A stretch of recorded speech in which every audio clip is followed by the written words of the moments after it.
گویا کہ سود کھانے اور کھلانے میں آئے گا اور ایسا بندہ ہلاک اور برباد ہو جاتا ہے۔ تو نمبر 4، سود سے بچنا چاہیے، چاہے چھوٹے پیمانے کا سود ہو یا بڑے پیمانے کا سود۔ نمبر 5،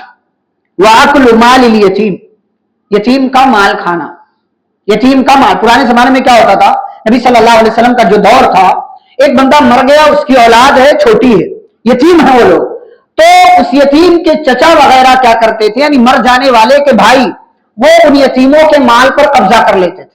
اب وہ یتیم بڑے ہوئے تو کبھی ان کو مال دیا، کبھی نہیں دیا، کبھی آدھا دیا، کبھی پورا دیا، اور کبھی کیا کرتے تھے، اگر وہ لڑکی ہے تو اس لڑکی کو مال حوالے نہیں کرتے تھے، بلکہ بعض دفعہ زبردستی اس سے نکاح بھی کر لیتے تھے، اور جو ہے اس کو بہت دنوں تک روک کر کے رکھتے تھے، یا تو اس کی کئی شادی نہیں کرتے تھے، یا تو کوئی اس کا کسی طریقے کا فیصلہ نہیں کرتے تھے۔ اب یتیموں کا اللہ نے خیال کیا کہ یتیموں کے مال کے بارے میں غور کرو، سوچو، یتیموں کے مال پر قبضہ نہ کرو، بلکہ ان کے مال کو مکمل طور سے الگ کر کے رکھو،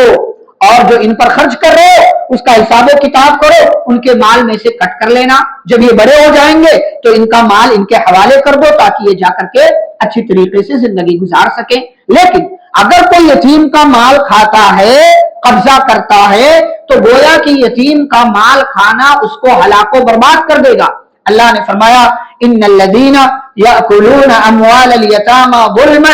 جو لوگ یتیموں کا مال ظالمانہ طور سے کھاتے ہیں، ہڑپ کر جاتے ہیں، دراصل یہ لوگ اپنے پیٹ میں مال نہیں ڈال رہے ہیں بلکہ جہنم کی آگ ڈال رہے ہیں۔ وَسَيَصْلَوْنَ سَعِيرًا، اور یتیموں کا مال کھانے کی وجہ سے یہ عنقریب جہنم کی دہکتی ہوئی آگ میں داخل ہوں گے۔ تو یتیم کا مال، اس لیے کہ یتیم کا کوئی سہارا نہیں ہوتا، اس کا باپ مر گیا، لوگ اس کو جو ہے ایسی نظروں سے دیکھتے ہیں کہ آپ، اسی لیے پیارے نبی صلی اللہ علیہ وسلم نے فرمایا کہ اگر اپنے دل کو نرم کرنا ہے نا تو یتیم کے سر پر ہاتھ رکھو، یتیم کی کفالت کرو، اور آپ صلی اللہ علیہ وسلم نے فرمایا کہ میں اور یتیم کی کفالت کرنے والے جنت میں ایسے ہی ہوں گے جیسے دونوں انگلیاں ہیں۔ وَأَشَارَ بِالسَّبَّابَةِ وَالْوُسْطَىٰ، اور آپ نے اپنی یہ سبابہ والی انگلی جو تسبیح والی انگلی ہوتی ہے اور بیچ کی انگلی سے آپ نے اشارہ کیا، جیسے یہ دو انگلیاں ہیں، ایسے ہی میں اور یتیم کی کفالت کرنے والے جنت میں ہوں گے۔ اب آپ سوچیں یہ یتیم کا خیال رکھنے کا فائدہ، لیکن اسی کے اپوزٹ میں اگر کوئی یتیم کا مال ہڑپ کر جائے اس کا کیا نقصان ہے، وہ دراصل اپنے پیٹ میں جہنم کی آگ ڈال رہا ہے، اور ایسے بندے کو اللہ رب العالمین جہنم کے اندر ڈال دیں گے۔ یہ نمبر 5۔ نمبر 6، وَالتَّوَلِّي يَوْمَ الزَّحْفِ، جنگ کے میدان میں عین جنگ کے دن پیٹ پھیر کر کے بھاگ جانا۔ کیا ہوتا تھا، دونوں فوجیں آمنے سامنے، مسلمانوں کی فوج اور کافروں کی فوج، جنگ ہو رہی ہے، تو اب ایسی صورت میں یہ فرض تھا کہ دشمن کے مقابلے میں ڈٹے رہنا، کوئی بھی حالات کیسے آ جائیں پیٹ پھیر کر کے نہیں بھاگنا، سوائے دو صورتوں میں۔ دو صورت میں پیٹ پھیر کر کے جا سکتے ہیں، نمبر 1 کہ کوئی چال ہو، نمبر 1 کوئی چال ہو، اللہ نے فرمایا وَمَن يُوَلِّهِمْ يَوْمَئِذٍ دُبُرَهُ إِلَّا مُتَحَرِّفًا لِقِتَالٍ أَوْ مُتَحَيِّزًا إِلَىٰ فِئَةٍ، یا تو کوئی چال چل رہے ہوں، اور نمبر 2 یا پیچھے اس لیے ہٹ رہے ہیں کہ پیچھے ہمارا ایک اور لشکر آ رہا ہے، اس کے ساتھ ہم مل جائیں گے اور پھر مل کر کے اچانک حملہ کریں گے۔ تو کوئی چال ہو یا پیچھے کوئی اور لشکر آ رہا ہو، ان دونوں وجوہات کے علاوہ اگر کسی اور وجہ سے میدان سے پیٹ پھیر کر کوئی مسلمان بھاگ جاتا تھا، اللہ نے فرمایا فَقَدْ بَاءَ بِغَضَبٍ مِّنَ اللَّهِ، ایسے بندے پر اللہ کا غصہ واجب ہو جاتا ہے، ایسے بندے کا ٹھکانہ جہنم، اور جہنم بہت بری جگہ ہے۔ تو جنگ کے میدان سے پیٹ پھیر کر بھاگ جانا یہ بھی ایک بہت بڑا گناہ ہے جس کی وجہ سے انسان ہلاک ہو جاتا ہے۔ نمبر 7 اور آخری، اللہ نے پیارے نبی صلی اللہ علیہ وسلم نے فرمایا وَقَذْفُ الْمُحْصَنَاتِ الْغَافِلَاتِ الْمُؤْمِنَاتِ، کسی پاک دامن مومنہ عورت پر تہمت لگانا کہ یہ زنا کرنے والی، کچھ معلوم نہیں ہے، بس سنی سنائی ہوا میں اڑا رہا ہے، غلط فہمی کی بنیاد پر، بدگمانی کی بنیاد پر کسی کے بارے میں یہ جو ہے سماج میں یہ بات پھیلاتا ہے کہ یہ لڑکی جو ہے زانیہ ہے، یہ اچھی نہیں ہے، اس کا کیریکٹر برا ہے، اس پر الزام لگاتا ہے، تو یہ الزام لگانا ہی ایسے انسان کو ہلاک کر دیتا ہے۔ کیوں؟ اس لیے کہ اللہ نے فرمایا والذین یرمون المحصنات ثم لم یأتوا بأربعة شہداء، جو لوگ پاک دامن عورتوں پر زنا کا الزام لگاتے ہیں پھر 4 گواہ نہیں لاتے ہیں، تو کیا ہے ایسے لوگوں کی سزا؟ فجلدوہم